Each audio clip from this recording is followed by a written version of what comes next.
పశ్చిమ బెంగాల్లో ఘన విజయం సాధించిన బీజేపీ పార్టీ ఆ రాష్ట్ర శాఖ బీజేపీ అధ్యక్షుడు సువేందు అధికారిని శాసనసభాపక్ష నాయకుడిగా ఎన్నుకుంది. ఈ రోజు ఢిల్లీ నుంచి కలకత్తా చేరుకున్న కేంద్ర హోంశాఖ మంత్రి అమిత్ షా నేతృత్వంలో సువేందు అధికారిని లాంఛనంగా ముఖ్యమంత్రి పీఠానికి ఎంపిక చేశారు. ఈ విషయాన్ని హోంమంత్రి స్వయంగా ప్రకటించడం విశేషం. తొలిసారిగా పశ్చిమ బెంగాల్లో బీజేపీ ప్రభుత్వం స్థాపించబడుతోంది.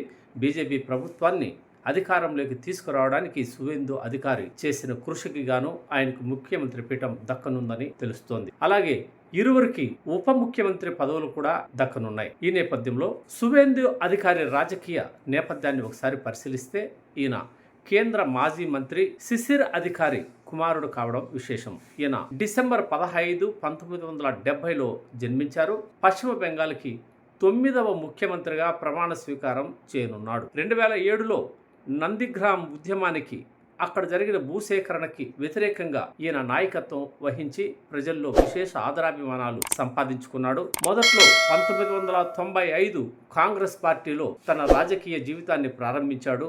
1998లో తృణమూల్ కాంగ్రెస్తో ఆయన ప్రయాణం సాగించారు. అనంతరం బీజేపీలో 2020లో చేరి ఇప్పటి వరకు ఆ పార్టీలోనే కొనసాగి బీజేపీ పార్టీని పశ్చిమ బెంగాల్లో అధికార శిఖరాలను అధిరోహించేలా చేయగలిగాడు. కేబినెట్ మంత్రిగా మమతా బెనర్జీ కేబినెట్లో ఆయన ట్రాన్స్పోర్ట్ ఇరిగేషన్ శాఖ మంత్రిగా 2016 నుంచి 20 వరకు పనిచేశారు. ఆ తర్వాత ఆమెతో విభేదించి బీజేపీలో చేరి ఆ రాష్ట్రంలో ప్రతిపక్ష నాయకుడిగా 2021 నుంచి ఇప్పటి వరకు ఆయన కొనసాగారు. పశ్చిమ బెంగాల్లో భూమిపుత్రగా ఈయనకి పేరుంది.